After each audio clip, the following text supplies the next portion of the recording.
ก่อนบัดนี้นามัตถุรัตนตยัสสะขอความนอบน้อมของข้าพเจ้าจงมีแด่พระรัตนตรัยคือคุณพระพุทธผู้ทรงล้ำคุณพระธรรมผู้สูงทรงคุณพระสงฆ์ผู้ประเสริฐรวมก่อเกิดเป็นพระรัตนตรัยให้เฮาทั้งหลายได้กราบไหว้จนถึงทุกมื้อนี้ขอถวายความเคารพแด่พ่อแม่ครูบาอาจารย์และก็ขอเจริญพรออกตนญาติโยมสาธุชนคนใจบุญทั้งหลายต่อไปก็เอามือลงเด้อบัดนี้เนาะตั้งใจฟังเทศเพื่อให้ได้ธรรมะจากผีเนาะของดีจากพระก่อนอื่นก็ขอแสดงความเสียใจและก็ไว้อาลัยต่อการจากไปของพ่อย่าบอกพ่อออกเนาะพ่อออกสนุกบอกพอออกสุขสาครเนาะซึ่งเพิ่นก็ได้จากบุคคลอันเป็นที่ฮักและก็จากบุคคลที่ฮักเพิ่นไปโดยบ่มีวันหวนกลับรับบ่ตื่นเนาะซึ่งตรงกับสำนวนของคนโบราณเพิ่นว่าไปบ่กลับรับบ่ตื่นพื้นบ่มีนีบ่ม่มและก็ก้มบ่วิดเนาะอันว่าความตายนี่แขนคอทุกบาดยางไผก็แขนอ่อนตอนเสมอดำดอกดังกันอันว่าความตายนี่แขนคอทุกบาดยางตื่นย่ามมื้ออื่นเช้าเห็นหน้าจังว่ายังนี่เนาะโดยเฉพาะโลงศพเพิ่นว่าเนาะบ่ได้มีไว้ใส่สำหรับคนที่แก่แต่ว่ามีไว้ใส่สำหรับคนที่ตายเนาะเพราะฉะนั้นหมู่เฮาเจ้าข่อยก็อย่าประมาทเด้อเนาะญาติโยมความตายนี่เป็นไปในลักษณะของหาบ่เนาะบ่อที่หนึ่งคือบ่อเลือกบ่อที่สองคือบ่อเลิกบ่อที่สามก็คือบ่อละบ่อที่สี่ก็คือบ่หูและก็บ่อที่ห้าก็คือบ่อรอดอย่างบ่อที่หนึ่งเนาะบ่อเลือกความตายนี่บ่ได้เลือกสถานที่บ่ได้เลือกวันเวลาบ่ได้เลือกเพศภาวะหญิงชายบ่ได้เลือกสันสูงสันต่ำบ่ได้เลือกประเทศเนาะบ่ว่าจะเป็นศาสตร์ใดและก็บ่ได้เลือกผิวพรรณบ่ว่าสีดำหรือขาวก็ต้องตายเนาะอันนี้คือบ่อที่หนึ่งเนาะญาติโยมก็คือบ่เลือกประการที่สองก็คือบ่อที่สองเนาะคือบ่เลิกคำว่าบ่เลิกก็คือบ่เลิกลาวีเนาะบ่ว่าผู้นั้นจะเป็นเศรษฐีหรือว่ายาจกวานิภพคนขอทานบ่ว่าจะเป็นปราชญ์บัณฑิตบรรพสิทธิ์หรือคฤหัสถ์บ่ว่าเด็กหน่อยผู้ใหญ่ก็ต้องตายกันทั้งนั้นเนาะอันนี้ก็คือบ่เลิกลาวีและก็บ่ที่สามเนาะก็คือบ่ละเนาะก็คือบ่ละเว้นบ่ว่าจะหนีไปอยู่บ่อนใดซ่อนตัวอยู่บ่อนใดก็บ่หนีพ้น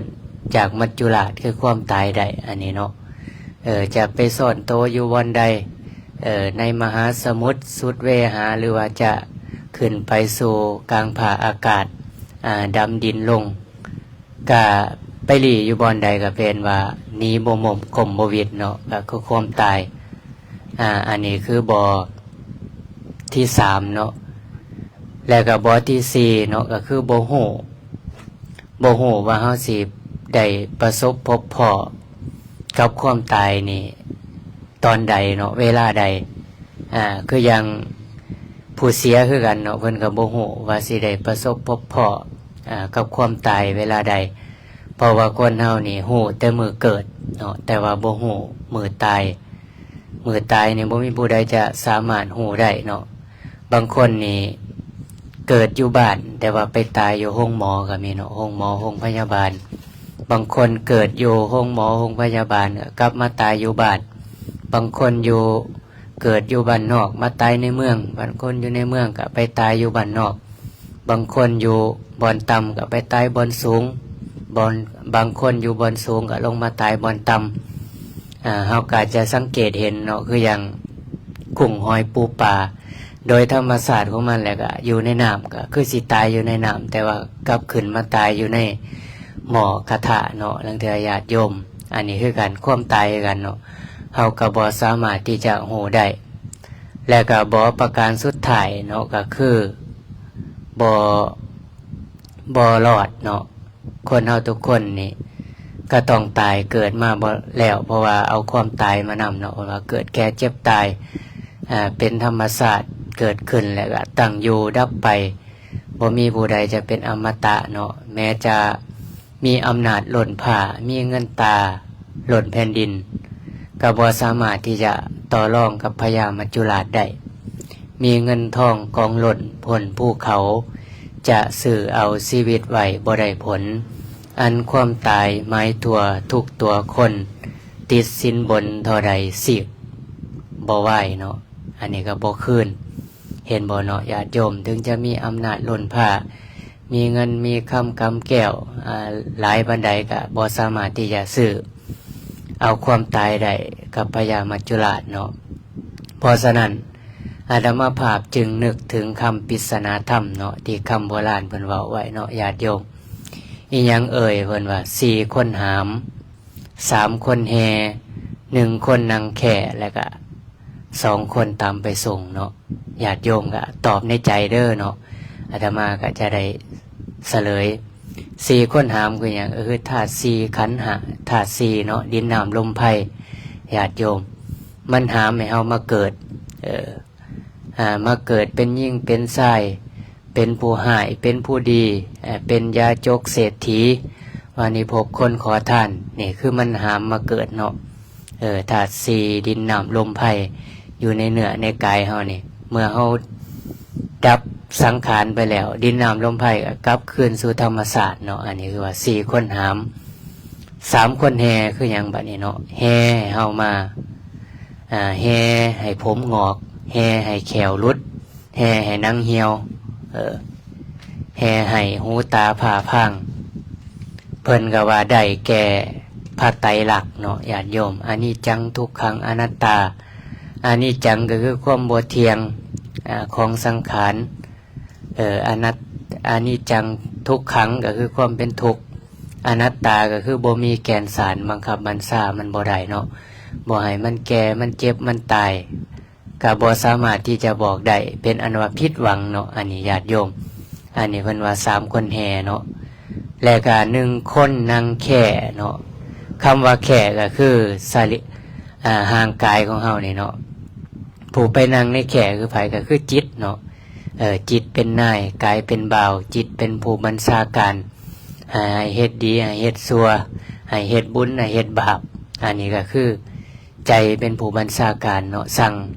ให้คนเฮานี่แหละเพิ่นเรียกว่า1คนนั่งแค่แล้วก็2คนพาไปก็คือได้แก่บาปกับบุญหรือว่าอีกอย่างหนึ่งคือเท่าบาปกับเท่าบุญเนาะพาไปได้บัดหลังจากเฮาตายไปแล้วคนเฮาผู้ใดเฮ็ดบุญหลายก็ได้ไปดีเฮ็ดบุญน้อยก็ไปบ่ดีเนาะเฮ็ดกรรมหลายก็ไปตกนรกเป็นสัตว์เดรัจฉานเป็นเปรตอันนี้เนาะเพิ่นยังว่าไว้เป็นปริศนาธรรมเพราะฉะนั้นความตายนี่ผู้ใดก็บ่สามารถที่จะนิมมกลมวิทย์เนาะญาติโยมพุทธเจ้าเชิญยังให้เฮาได้พิจารณาเพื่อความบ่ประมาทในการดำเนินชีวิตเนาะเพิ่นว่าให้ระลึกนึกถึงความตายเข้าไว้เพื่อความบ่ประมาทของชีวิตเฮาก็จะได้เฮ็ดบุญเฮ็ดกุศลเผาสร้างคุณงามความดีไว้เมื่อตายไปแล้วบุญกุศลเหล่านี้เนาะก็จะเป็นเสบียงที่จะส่งดวงจิตดวงใจของเราให้ได้ไปเกิดดีมีสุขอันนี้เพราะฉะนั้นอาตมาภาพได้แสดงธรรมมาเนาะในเรื่องของลักษณะของหาบอเนาะญาติโยมก็คือสิจือได้เนาะก็ทบทวนอีกครั้งเนาะบอที่1ก็คือบอเลือกบอที่2ก็คือบอเลิกบอที่3ก็คือบอละบอที่4ก็คือบอหูบอที่5ก็คือบอหลอดเนาะคนเฮานี่หาบอนี่เนาะก็ขอภาคไว้เนาะเป็นธรรมะให้ขอคิดเตือนจิตสะกิดใจเอาละเนาะในถ่ายที่สุดอาตมาภาพได้แสดงธรรมะเพื่อให้เป็นบุญเป็นกุศลในการบำเพ็ญบุญกุศลบุญใดกุศลใดที่เกิดขึ้นจากการแสดงธรรมจากการให้ทานรักษาศีลเจริญภาวนาของท่านเจ้าภาพเจ้าศรัทธาและก็ญาติโยมสาธุชนทั้งหลายที่ได้มาร่วมกันบำเพ็ญบุญบำเพ็ญกุศลในมื้อนี้ จงได้มารวมกันเป็นตบะเป็นเดชะเป็นมระปัจจัยอำนวยอวยพรอำนวยอวยชัยให้เฮาทั้งหลายจงมีแต่ความสุขความเจริญและก็อีกประการหนึ่งขอให้ทรงดวงจิตของผู้วายชนเนาะไปขึ้นสู่สวรรค์สันพาถ้าเพิ่นตกทุกข์ก็ขอให้เพิ่นพ้นจากทุกข์ถ้าเพิ่นมีความสุขก็ขอให้เพิ่นมีความสุขยิ่งขึ้นไปตลอดกาลและนานเถิดสาธุสาธุสาธุอนุโมทามิเอาต่อไปก็ตั้งอกตั้งใจเนาะบัดนี้ญาตินำหับพรจากพระสงฆ์เด้อบัดนี้ก่อนจะได้ใส่บาตรยะถาวาริวหาปุราปาริปุเรนติสาคารังเอวะเมวะอิโตทินังเปตานังอุปกัมปติ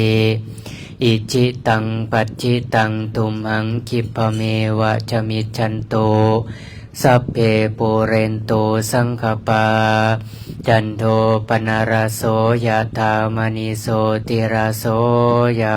ถาสันโตสัพพะโรโควินาสันตุมาเตภวัตพันตารโยสุขิติกายุโกภวะอภิวาทนาสิลิสานิจังวุฒาปัญจานิโนจัตตารโอธรรมาวัฏตันติอายุวันโนสุขังภาลังยัญจโกทากินนาทินนาสังคัมปฏิติตาธิการตังอิตายาสัตานาโสอุปกัมปะติธัมโมจะอายังนิสัสสิโตเปตานาบุสาจักตาอุลาลาภารัญจักมานุปตินังตุมเมปุญญังปัสสุตังอนาปากันติทุกขปัตตาจานิทุกขพยาปัตตาจานิภัยโสกาวันตุสัพเพปิปานิโนเอตาวาตาจาอัมเมสัมบัตังบุญญังสัมบัตังสัพเพเทวานุโมทันตุ